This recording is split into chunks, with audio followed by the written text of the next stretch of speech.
Euzu billahi mineşşeytanirracim. Bismillahirrahmanirrahim. Elhamdülillah ve salatu ve selamu ala Resulillah. Değerli arkadaşlar, Muhammed Ali Es-Sabuni'nin Et-Tefsirul Vadih El-Muyesser adlı eserinden Fatiha suresi ve Amme cüzü tefsirinden 5. dersimizi yapmak üzere birlikteyiz. Geçen dersimizde Nebe suresinin, yani Amme cüzünün ilk suresi olan Nebe suresinin 26. ayetinin tefsirini okumuştuk. Ne buyuruyordu? Cezaen vifaka. Yani o toğyan, mücrim, toğyan ehli mücrim kimselerin cehennemde görecekleri azap anlatılırken ardından diyordu ki bu onların yaptıklarıyla tıpatıp örtüşen, tam denk gelen, uygun düşen bir cezadır, karşılıktır buyurulmuştu. Ardındaki ayette 27. ayet ne buyuruluyor? İnnehum kanu la yarcuna hisaba. Peki bütün o azgınlıklarının, taşkınlıklarının, mücrimliklerinin ana nedeni neydi? Asıl suçları neydi? İnnehum kanu la yarcuna hisaba. Onlar öldükten sonra dirilip hesap vermeyi hesaba katmıyorlardı. Böyle bir şey onların aklının ucundan bile geçmiyordu. Öyle bir beklenti içinde değillerdi. İşte hesaba katmamak. Yani sorumsuz olduğunu sanmak her türlü günahın, azgınlığın, taşkınlığın, nankörlüğün ana sebebidir.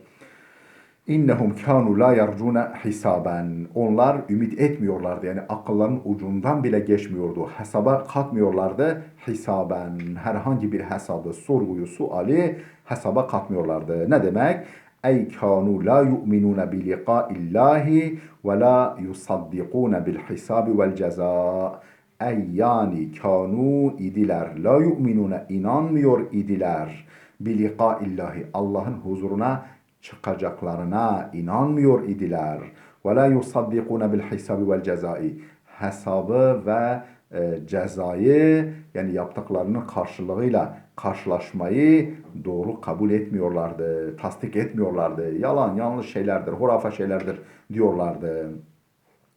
Ve kezzebu bi ayatina kezzaba. Ayetlerimizi, yani bizim kudret delillerimizi, varlığımızın, birliğimizin, ondan sonra öldükten sonra diriltmeye kadir olduğumuzun işaretlerini, göstergelerini alabildiğine yalan sayıyorlardı. Ve kezzebu, yalanlamışlardı bir ayetine, bizim ayetlerimizi, yani kudret delillerimizi. Kur'an ve kainat ayetlerimizi, varlığımızın, birliğimizin, kudretimizin göstergelerini alabildiğine yalanladıkça yalanlıyorlardı.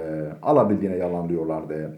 Ey ve kezzebu bi ayatul Kur'ani tekziben beligan. Yani Kur'an ayetlerini son derece şiddetle tekzip ediyorlardı. Yalan kabul ediyorlardı. Mufritan fil cuhudi ve tuğyan. Bu bile bile inkar ve azgınlıkta, taşkınlıkta alabildiğine ileri gidiyorlardı. İfrat ediyorlardı. İleri derecede, yani ileri gidiyorlardı aşırı derecede. Ve kulle şeyin ahsaynahu kitaba. Oysa her bir şeyi bir hesap edip kayda geçirmiştik. Ve kulle şeyin, her bir şeyi ahsaynahu, sayıp dökmüştük. Kitaben, hem de yazılı olarak sayıp dökmüştük. Yani ya bütün yaptıklarını biz kayda almıştık. Ey ve kullema faaluhu min ceraime ve athamin hafiznahu fi kitabin musattarin indena ve huve kitabu a'malihim. Ey yani ve kullema faaluhu min ceraime ve atham, onların cürüm ve günah, suç ve günah namına, adına ne varsa, yaptıkları ne varsa hepsini tek tek hafiznahu, kaydetmiştik, hafız etmiştik, koruma altına almıştık, kaydetmiştik. Fi kitabın musattarin indena. Satır satır yazılı, yani bir sayfada, bir kayıt defterinde indena, yanımızda korumaya almıştık. Bir deftere, bir amel defterine satır satır kaydetmiştik. Her yaptıkları suçu, günahı, kötülüğü kaydetmiştik ve yanımızda tutmuştuk o amel defterlerini. Ve huve kitabu amalihim. Bu da amel defterleridir. فَذُوقُوا فَلَنْ نَزِيدَكُمْ illa azaba. Madem öyle, madem ki dünyada bu gördükleriniz, dünyada yaptıklarınızın karşılığıdır. فَذُوقُوا tadınız bakalım bu yaptıklarınızın karşılığını. فَلَنْ نَزِيدَكُمْ illa azaba. Biz ancak azabınızı artırırız. Azaptan başkası bir şey artırmayız. Ancak azap, yani azap üstüne azap ederiz size. Değerli dostlar, mesela şöyle bir örnek verelim. Yani diyelim ki Allah korusun birisi tabancayı çekti, kasti olarak bir insanı öldürdü. Bakınız, bir saniye sürüyor sürmüyor. Bir saniye dedi. Tetiğe basıyor ve mermi o adamı öldürüyor. Diyelim ki mahkemeye çıkarılıyor. Diyorlar ki sen müebbetlik, yani sen kasten adam öldürmekten dolayı müebbet hapse mahkumsun. Adam demez ki ya ben bir saniyede suç işledim. Bir saniyede suç işledim. Nasıl cezam ebedi olur diyemez. Bakınız, o bir saniye oluyor milyar saniye. Milyon milyar saniye. İşte dünyada bir ömrü, bir de eğer hani öyle bir kararlı kafir ve zalimdir ki dünyada ebedi kalsa ebediyen inkarına, zulmüne devam edecek olan bir kimsenin ben ne olacak? 50-60 sene, 100 sene dünyada kaldım. Bu ömrümü inkarla, Allah'a karşı nankörlükle geçirdim. Allah'ı inkar ettim. Şu kainat sarayının fuzuli olduğunu, tesadüf eseri olduğunu, bunca nimetlerin havantadan geldiğini, tabiat eliyle bize sunulduğunu, Allah denilen bir varlığın, şu kainat sarayının ustasının, sahibinin, mihmandarının olmadığını kabul eden bir kimse, olduğunu inkar eden bir kimse, ebedi cehenneme layıktır. Diyemez ki ya ben 100 sene yaşadım, ben 100 sene cehennemde kalayım. Diyemez. Çünkü bakın, adam bir saniyede bir katl işliyor, ne kadar zaman hapiste kalıyor. Bu beşeri adalette bile böyleyse Allah'ın adaletinde bu böyle. Öte yandan şimdi azapları nasıl gittikçe azapları nasıl artırılır? Hani hem yaptıklarının tam karşılığı olan ceza deniyor, hem de ancak onların azabını artırırız. Ne demek? Yani onlar sürekli, birinci yorum, onlar sürekli olarak azabı hissedeceklerdir. Yani derileri yandıkça yeni bir deriyle vücutları tazelenecek ve yeniden yanmaya devam edeceklerdir. Bu birinci yorum. İkinci yorum, değerli dostlar, şimdi insanın yani iyilik olsun, kötülük olsun bir sermayesi var, bir de karı var. Yani getirisi var. Şimdi yani hani ayet Yasin suresinde de var ya, ve nektubu ma kaddamu ve atharahum. Bizzat yaptıklarını da yazarız ve atharahum. O yaptıklarının yankısını ve yansımasını da yazarız. Şimdi biz diyelim ki bir iyilik işleriz. Biz diyelim ki mesela bir adam çok faydalı, güzel, bilimsel, ilmi bir kitap yazar. Bütün emeklerini verir, yazar, ortaya koyar. O kitap hiç basılmasa bile, hiç kimse okumasa bile onun için bir hayırlı iştir. Güzel bir ameldir. Şimdi diyelim ki o kitap yayınlandı ve milyonlarca kişi o kitabı okudu. Şimdi bu ekstradan bir katkıdır. Yani amelin ana emeği var. Bir de o emekten sonra insanlara yansıması, yol göstermesi var. Yani onu örnek alıp yani o daha benzer işleri, güzel işleri yapmak söz konusu olabiliyor. İşte bu bizim iyiliklerimizi de katlıyor, kötülüklerimizi de katlıyor. Diyelim ki Allah korusun bir adam, bir eşkıya, terörist, mermiyi çekti, bir güvenlik güçlerimizden bir polisimizi, askerimizi Allah korusun vurdu. Şimdi yani tamam, o bir kişiyi vurdu ama aslında bir milleti vurdu. Bir aileyi kana boğdu. Ateş düştüğü yeri yakmakla kalmadı. Ateş bütün bir memleketin memleket insanının yüreklerini sardı. Değil mi? Onun dul hanımı var, gencecik, çocukları var, annesi var, babası var. Değil mi? Efendim memleket var, yani ne kadar köy, yani sanki kar topu gibi dağın tepesinden küçücük bir yuvarlak şeyi yuvarlıyorsun, dereye gelinceye kadar efendim dağ gibi oluyor. Yani kötülük de böyle, iyilik de böyle. Onun için yani sürekli onların cezasını artırırız demek. Çünkü onların yaptıkları iyilik sürekli artıyor. O kadar bir açıklama yapalım. Yine tefsirimizden okumaya devam edelim. Efendim ve kulle şeyin ahsaynahu kitaba. Ey ve kulle ma faaluhu min ceraime ve athamin hafiznahu fi kitabin musattarin indena ve huve kitabu amalihim. O da onların amel defterleridir demiştik. Fezuqu felen nezidekum illa azaba. Tadın bakalım bu yaptığınızı. Efendim sizin ancak azabınızı artırırız. Ey fezuqu ya ma'şerel kuffari hadal azabe şedid. Ey kafirler topluluğu bu şiddetli azabı tadın. Felen nezidekum ala istigâfetikum. Bu feryat ve figanınıza karşı, efendim imdad diye bağırmanıza karşı ancak artırırız. İlla azaben fevka azab. Sizin azap üstüne azabınızı artırırız. Başka bir şeyi artırmayız. Kâlel mufassirun. Mufassirler demişler ki leyse fil Kur'an ala ehlin nar ayetun eşedde min hadihil aya. Ayetun eşedde min hadihil aya. Efendim müfessirler diyorlar ki Kur'an-ı Kerim'de cehennemliklere karşı bu ayetten daha dehşetlisi, daha şiddetlisi, daha acı vereni yok. En dehşetli ayet cehennemlikler için bu ayettir. Kullama istagâthû binev'il azab, binev'in minel azab, ughîthû bi eşedde minha. Kullama istagâthû binev'in minel azab. Onlar bir azap türünün elinden feryat ettikçe uğîthû bi eşedde minha, ondan daha dehşetlisiyle onların imdadına koşulur. Güya.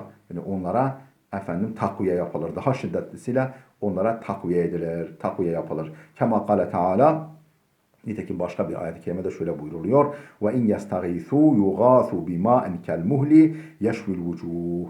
Ve in yestagîthû, onlar imdad isterlerse yugâthû, onların imdadına koşulur.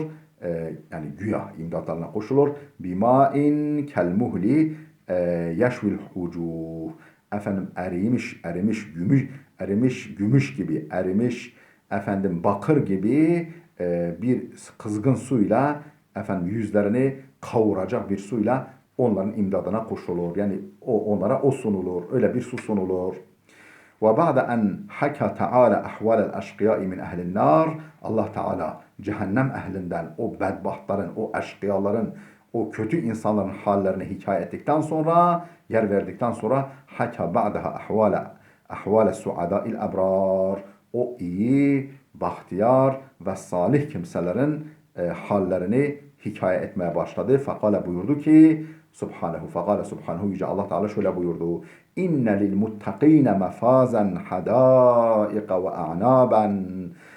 İnne lil muttaqine, hiç kuşkusuz takva sahipleri için vardır mefazen, bir kurtuluş, bir murada eriş, bir başarı vardır. Nedir bu? Bu hadâika, bahçeler, bağlar, ve anaben, yani hadâika, bahçeler, ve anaben, üzüm bağları. Ey inne lil mu'minine suadâi, yani o bahtiyar müminler için ellezîne tekav mehârimallahi, Allah'ın yasaklarından korunan, Allah'ın yasaklarından sakınan bahtiyar müminler için vardır. Ve ata'u rabbahum fid dünya, dünyada Rablarına, Allah'a itaat eden o mümin kullar için vardır.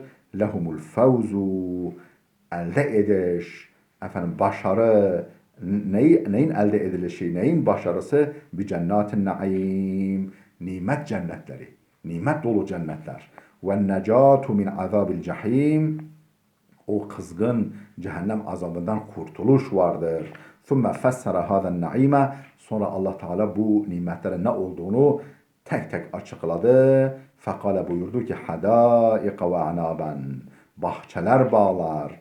اَيْ لَهُمْ بَسَاتِينُ نَاضِرَةٌ, onlar için capcanlı, böyle yemyeşil, göz alıcı bostanlar, bağlar var. فِيهَا مِنْ جَمِيعَ الْاَشْجَارِ وَالثِّمَارِ, her türlü efendim ağaç ve meyveyi içeren, meyveyi barındıran ve fiha enva'ul a'nabi tayyibe, efendim türlü türlü hoş kokulu, hoş tatlı üzümler, üzüm çeşitleri min cemi'i ma teştehihin nefsu min fevakihe ve thimar, insanların canının çektiği her türlü meyve ve ürün, her türlü meyve ve ürün taşıyan böylesi bahçeler, bağlar var. Ve kevaibe etraba, efendim yaşıt, genç, bakire eşler vardır. Bakire eşler vardır. Yani değerli kardeşlerim, kimisi efendim ya cennette işte cinsellik mi var, yok bilmem karı kocalık mı var falan diyor. Sanki bunu haşa küçümsüyorlar. Halbuki insanın efendim barınacağı bir mesken, efendim karnını doyuracağı bir gıdadan sonra en önemli ihtiyacı efendim gönlünün sevinçlerini, mutluluklarını, işte dünyadayken mesela diyelim ki tasalarını paylaşacağı bir eşinin olması. O eşin yerini ne insanın evladı tutabilir, ne annesi, ne babası, hiç kimse tutamaz. Onların, o eşin yeri başka. Öbürlerinin de yeri başka, onun da yeri başka. Dolayısıyla bunda yadırganacak bir şey yok. Yok cennette efendim eşler yok, yok efendim cinsel birliktelik yok falan demek. Yani abesle iştihaldir. Abesle iştihal. Allah Teala var diyorsa vardır. Yok burada efendim kimisi diyor ki yani burada efendim cennet eşleri. Yani cennet eşleri kimler? İşte dünyadan gidecek eşler. Efendim hatta onlar efendim ahiretteki Allah'ın yaratacağı yani huri denilen efendim ceylan gözlü güzellerden çok daha güzel olacaklar. Dünyadaki eşlerimiz, efendim hanımlar çok daha güzel olacak çünkü olacaklar. Çok daha güzel bir hal alacaklar. Allah onları yeniden yaratacak. İşte bu şekilde onları yaratacak. Efendim çünkü dünyada onlar amel işlemişler, güzel işler yapmışlar, iman etmişler, taat etmişler. Yani burada yadırganacak bir şey yok. İşte efendim erkeklere var da kadınlara niye yok? Haşa. Böyle bir şey de düşünülür mü? Yani bu efendim bunlar kimler olacak? İşte efendim cennet eşleri olacak. Dünyadan gidecek hanımlar da yer alacak bunlar arasında. Bunda yadırganacak bir şey yok ben acizane kanaatime göre. Ve kevaibe etraben, kevaib yani yeni efendim buluk çağına ermiş, yeni ergenliğe ayak basmış, adım atmış, efendim teru taze güzel eşler. Ey ve fil cenneti nisaun azara nevahidu bakire, ve yeni yetme efendim ergenlik yaşına ermiş cennet kadınları vardır. Fi muntehel husni vel cemal, son derece hüsün, yani hüsün ve cemalin zirvesinde. Son derece güzel ve son derece efendim göz alıcı. Kevaib cem'u kaib. Kevaib kelimesi kaib kelimesinin çoğuludur. Ve hiyel cariyetu leti berazan nehduha fi ey sedyuha, yani göğüsleri efendim yani oluşmaya başlamış. Efendim işte ergenlik yaşına doğru adım atan ve o şekilde vücudu şekillenen genç kız demektir. Vestedara ma irtifa'in yesir etraben, yani ve efendim velhasıl o Arap dilinde bu hangi tür çeşit kızları ifade ediyor onu burada anlatıyor. Yani göğüsler yeni şekillenmiş. Yani ergenlik yaşına yeni basmış genç kızlar, bakire kızlar. Etraben ey musteviyatin fissinni vel cemal. Yani yaşta ve güzellikte eşleriyle eşit, eşleriyle müsavi. Hani diyelim ki erkekler 33 yaşında iseler onlar da 33 yaşında. Tabi oradaki cennetin ahvali bambaşka. Bambaşka yani birbiriyle yaşıt. Vel muradu ennehum baligatun tamame derecetul husnil faik. Murat nedir? Ayetin verdiği mesaj şudur. O cennet kadınları efendim o üstün güzelliğin nihai derecesine ulaşmışlardır. Efendim o üstün güzelliğin nihai derecesine balik olmuşlardır, erişmişlerdir. Fihinne ruvaul şebabi ve nadaratuhu, efendim gençliğin parlaklığı, alımlılığı ve canlılığı tüm güzelliğiyle kendini gösteren eşler vardır. Ve fihinnel cemalul faiqu fatinu ellezî la yekâdu yusaf. Neredeyse anlatılamayacak, tarif edilemeyecek, tavsif edilemeyecek derecede büyüleyici, göz alıcı bir cemal, hüsn, güzellik vardır onlarda. Güzelliğe sahiptirler o cennet eşleri. Bunda yadırganacak bir şey yok bence. Ve ke'sen dihaka. Efendim peş peşe dolu dolu kadehler. Yani dolu dolu cennet içecekleri. Efendim kadehler hem dop dolu, hem peş peşe, hem kesintisiz. Ey ve ke'sen minel hamril memlu'e ve memlu'eten safiyeten. Efendim dop dolu, duru, temiz, efendim katışıksız cennet şaraplarıyla dolu, içecekleriyle dolu kadehler var. Ve ma'na dihak, dihakan, o dihak kelimesinin manası el memlu'e, dop dolu. Vel ka'su iza utliqat fil Kur'ani, bu ka's kelimesi ve ka'sen, ka's kelimesi Kur'an'da mutlak söylenince, yani başka bir şeyle beraber değil, böyle mutlak söylendiğinde yuradu bihal hamru, onunla cennet şarabı kastedilir, cennet içeceği kastedilir. La yesma'une fiha lagvan ve la kizzaba. O cennette ne bir boş laf ne de bir yalan dolan duymazlar bile. Boş laf işitmezler. Hep hikmet dolu sözler işitirler.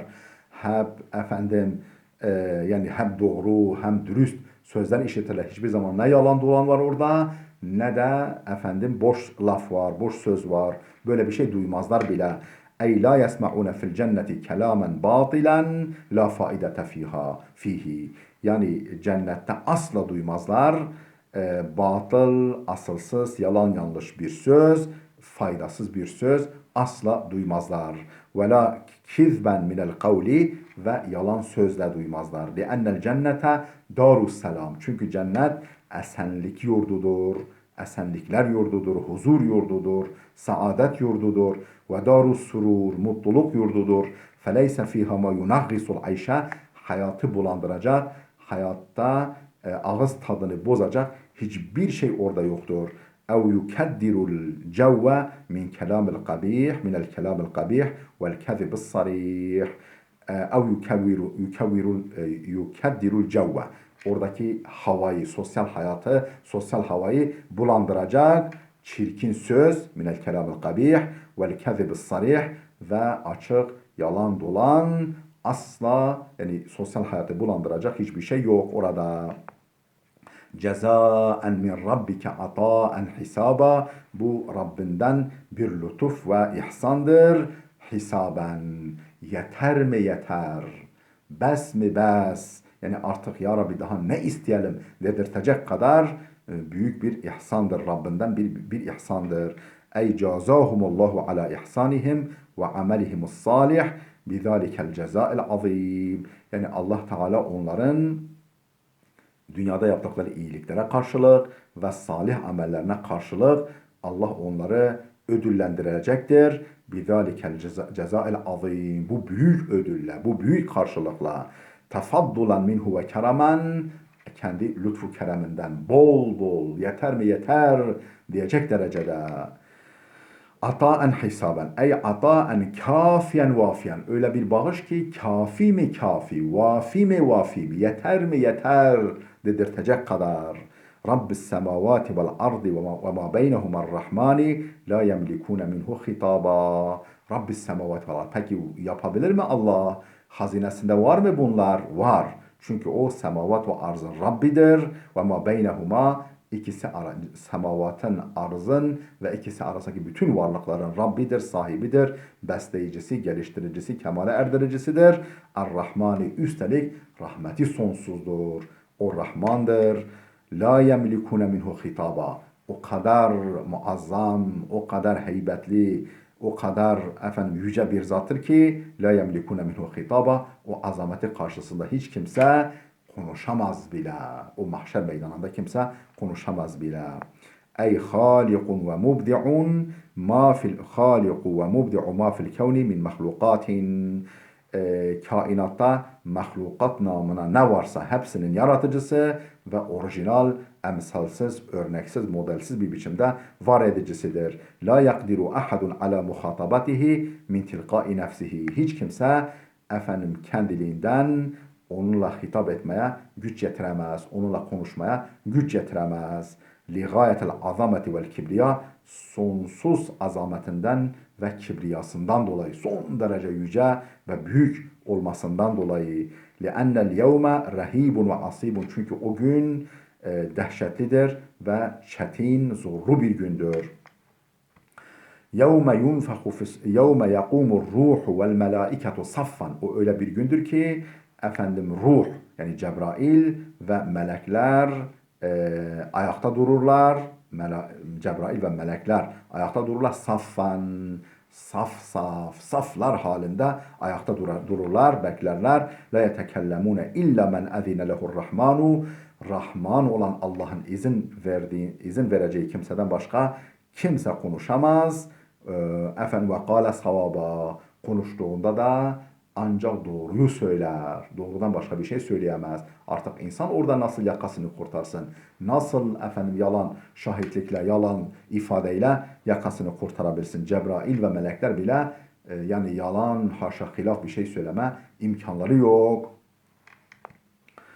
Ey fi zâlikel yevmer rahib, o korkunç günde, dehşetli günde yakifu Cibrilu vel melaiketu, Cebrail ve melekler ayakta dikilirler. Mustaffine sufufen, saflar halinde dizilmiş vaziyette. Haşa'ine heybeten lillahi teala, haşa'ine ürperti ve korku içerisinde. Heybeten lillahi teala ve iclalen Allah'ın heybetinden ve yüceliğinden dolayı, onun heybeti ve yüceliği karşısında la yetekellemu ahadun bihadrati. Hiç kimse onun huzurunda konuşamaz. İlla men ezinallahu lehu bil kelami ve şefa'a. Ancak konuşmaya ve şefaat etmeye Allah'ın izin verdiği kimse konuşabilir. Ve nataka bil hakkı ve savaba. Konuştuğunda da ancak hakkı söyler, doğruyu söyler. Zalikel yevmul hak. İşte o hak gündür. Zalikel yevmul hak. İşte o hak gün, o mutlaka gelecek gün o gündür. Femen şa'et tehaze ila rabbihi me'aba. Şu halde dileyen Rabbına giden, onun rızasını kazandıran bir yol tutsun. Ey fi zalikel yevmul azim ve huvel yevmul hakkul kadimu. Yani o büyük günde ki o gelecek bir gündür. La mahalete, hiç kuşkusuz, hiç başka çare yok. Mutlaka gelecek olan bir gündür. فَمَنْ أَحَبَّ أَنْ يَتَّخِذَ طَرِيقًا إِلَى رَبِّهِ. Şu halde Rabbine giden bir yol tutmak isteyen kişi, bu Rabbine giden bir yol nasıl tutulur? Bil imani vel ameli salih, iman ve salih amelle Rabbine giden bir yol tutmak isteyen kişi فَلْيَفْعَلْ, yapsın, hiç fırsatı kaçırmasın. قَبْلَ أَنْ يُدَاهِمَهُ الْمَوْتُ, ölüm gelip çatmadan, ölüm yakasına yapışmadan. İnna enzarnakum azaben qariba, biz sizi pek yakın bir azapla uyardık, korkuttuk. Ey havvafnakum ve hazzarnakum ya ma'şerel nas. Yani ey insanlar topluluğu, biz sizi korkuttuk, uyardık. Azaben qaribel vuku'i, yani meydana gelişi pek yakın olan bir azapla. Huve azabul ahire. O azap ne azabıdır? Ahiret azabıdır. Summiye qariben. Peki neden yakın, tırnak içine yakın diye adlandırıldı? Leenne kulle ma huve atin qarib. Çünkü her mutlaka gelecek şey yakın sayılır. Değil mi ki mutlaka gelecek? O zaman yakın sayılır. Feddünya rehletun kasiratun. Dünya kısa bir yolculuktur. Dünya hayatı kısa bir yolculuktur. Ve umrun qaribun, ve sonu yakın bir ömürdür dünya hayatı. Yevme yanzurul mar'u ma qaddemet yedahu. O gün kişi elinin işleyip gönderdiğine bakar. Yani dünyadayken eliyle yapıp işlediği şeyleri önünde görür ve bakar. Ve yekulul kafiru, ve kafir der, ya leyteni kuntu turaba, ah keşke toprak olsaydım da insan olmasaydım, hiç yaratılmasaydım, toprak kalsaydım. Ey yevme yubsiru kullu insanın ma faale min hayrin ev şerrin. Yani her bir insanın hayır ve şer namına, hayır ve şer adına yapmış olduğu şeyleri gördüğünde mektuben nasıl gördüğünde mektuben musbeten fi sahaifi amalihi amel sayfalarında yazılmış ve kaydedilmiş olarak gördüğünde baktığında yetemennel kafiru ennehu lem yuhlak kafir candan dileyecek temenni edecek ki keşke yaratılmasaydım ve lem yukellef sorumlu yükümlü bir varlık olmasaydım insan olmasaydım hayvan olsaydım toprak kalsaydım ve yekulu ya leyteni kuntu behimeten ve dabbeten keşke dilsiz bir hayvan olsaydım, bir canlı, başka bir canlı olsaydım. Erci'u ila turab, toprağa dönüşseydim. Ve la uhasebu ve la uazzab, hesaba çekilmeseydim. Azaba dolayısıyla azaba uğratılmasaydım. Ve zâlike hine tuhşerul hayvanatu. Bu ne zaman olacak? Ne zaman bu temennide, dilekte bulunacak? Efendim bütün hayvanat haşredilip, mahşer meydana getirilip feyaktassullahu li ba'diha min ba'd efendim onların haklarını birbirinden aldıktan sonra thumme yakulullahu leha sonra Allah o canlılara, hayvanlara, insan dışındaki hayvanlara şöyle dediği zaman kuni turaben toprak olun ey hayvanlar feterci'u turaben hepsi toprağa dönüşür feyeveddul kafiru hine izen kafir o anda temenni eder, arzu eder candan en yekune kel behaimi turaben tıpkı hayvanlar gibi toprak olmayı temenni eder.